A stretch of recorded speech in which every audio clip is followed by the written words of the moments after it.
Spoiler ahead, you've been warned. Amazon's The Lord of the Rings of Power, has introduced a large number of new characters and story elements into the second age of J.R.R. Tolkien's Middle-earth, while tying into the aesthetic for Middle-earth, established in Peter Jackson's The Lord of the Rings and the Hobbit film trilogies. Rings of Power is mostly creating its own version of events, as the show and Jackson's films is legally barred from using the Silmarillion, the primary source of Middle-earth history, as source material. Despite criticism, Amazon's streaming series has been successful enough that Rings of Power is getting a third season, meaning that the curtain hiding the show's many mysteries will continue to be pulled back slowly. One such mystery that has piqued the curiosity of viewers since the beginning is the significance of Theo, the young boy from the Southlands, who befriends Galadriel and Isildur. Theo's mother, Bronwyn, appears in the first season, but the identity of Theo's father is still unknown in the Rings of Power. Yet more interesting than his parentage is what destiny might befall the ambitious young boy from Tirharad. Five ancestor of Orel the Young, Theo's bloodline will give rise to the kingdom of Rohan. This theory is mostly rooted in the similarity of Theo and his mother's names to those of the royal family of Rohan during the Third Age of Middle-earth. Tolkien was a firm believer in the power of names and legacies, and the writing staff for the Rings of Power have worked hard to ensure the original creations of the show fit the naming conventions found in the appendices of The Lord of the Rings. Theo's name is clearly similar to that of Theoden King, who led Rohan during the War of the Ring until fatefully meeting his end at the hands of the Witch-king of Angmar.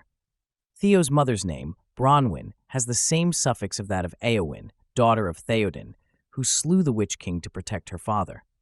Finally, when Arondir hands Bronwyn seeds to plant before battle, he calls them Alpharin, but eventually that plant would be more widely known in Rohan as Simbelmin, a flower that grows across the burial mounds of the kings of Rohan. The issue with this theory, unfortunately, is the massive gap of time between Theo's lifespan and Rohan's founding. The Rings of Power takes place during the Second Age, as the Rings of Power were made between SA 1500 and SA 1600, yet Rohan wasn't founded until the year 2510 of the Third Age, nearly 5,000 years later. While it's possible that Theo is indeed a distant ancestor of Rohan's founder, Eorl the Young, this connection seems tenuous at best without more context. Nazgul. Theo will become a twisted slave to the Lord of the Rings. The 9 men who received Sauron's rings became mighty and powerful at first, rising to great status and riches as the rings bolstered their natural strengths. Yet over time, those rings sapped their lives and wills away, until they became nothing more than wraiths at Sauron's beck and call.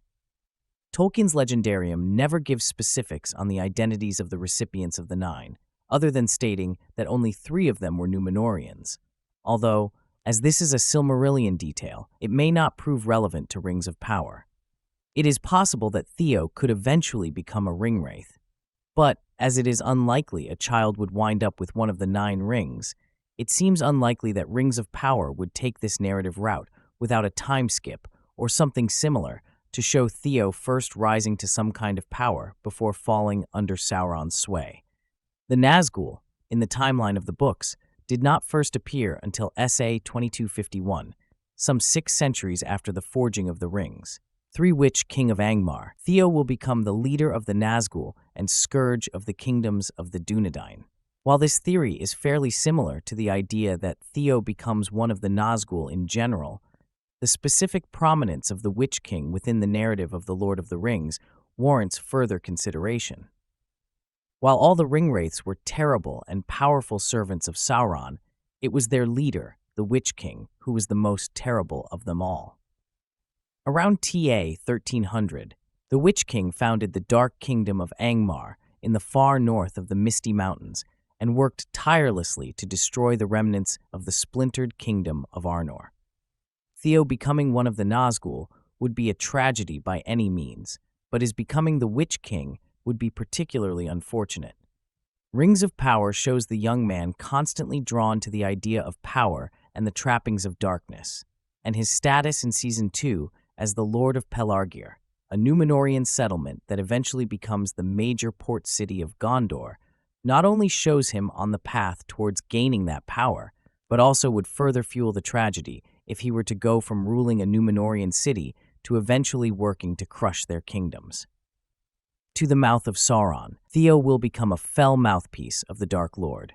Another theory focused on Theo's potential fall to darkness, thanks to Sauron's manipulation, is that he will eventually become the minion known as the Mouth of Sauron from Return of the King, who serves the Dark Lord by acting as his chief messenger. The Mouth of Sauron appears little in canon and serves as the deliverer of Sauron's ultimatum to Aragorn and the assembled army of the West in front of the Black Gate of Mordor, before the outbreak of the Battle of the Morannon. At the close of Season 1 of Rings of Power, when Galadriel gifted her scavenged Númenórean sword to Theo, there is a moment where Sauron, in his guise as Halbrand, focuses on Theo with such intensity that it seems likely the Dark Lord was taking the young man's measure. Perhaps Sauron was appraising Theo for his fitness to bear one of the rings he would go on to craft in the following season, or how the boy would work as his puppet. But either way, Theo's ambition clearly got Sauron's attention. One king of the dead, Theo will become an oath-breaker and condemned soul. The most likely theory, as well as the only one with an even remotely happy ending, is that Theo will become the king of the dead, as seen in The Return of the King. Before earning his macabre title, the King of the Dead was known as the King of the Mountains and ruled the White Mountains that lay north of Minas Tirith. Before Gondor's foundation, the Men of the Mountains were subjects of Sauron, but the ascendants of the Númenóreans saw their king swear an oath of fealty to Isildur. When Sauron's armies sallied out of Mordor at the end of the Second Age, Elendil and his sons formed the last alliance of elves and men to meet them. Isildur commanded the Men of the Mountains to fulfill their oath and join the alliance, but they refused, and so Isildur cursed them to never rest until Sauron was defeated permanently. Since Sauron did not actually die at the Battle of Dagorlad, but was merely discorporated and separated from the One Ring, the Men of the Mountain were doomed to wither away into wraiths and lie in wait beneath the Dweimorberg. The curse was finally lifted at the end of the Third Age, when Aragorn revealed himself as Isildur's heir and compelled the King of the Dead to fulfill his oath at long last. The dead men complied, aiding Aragorn in defeating Sauron's allies at the mouth of the river Anduin, and it was in the ruins of the city of Pelargir that Aragorn finally released them from their 3,000 years of torture. As the Lord of Pelargir, Theo is already connected to a part of the story of the Men of the Mountain.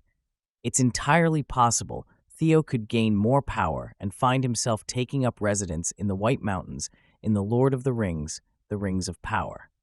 Theo has also developed a connection with Isildur, as they have bonded over losing their mothers, and so narratively it would be fitting for that relationship to crumble with Theo betraying Isildur in his hour of need. Thanks for watching.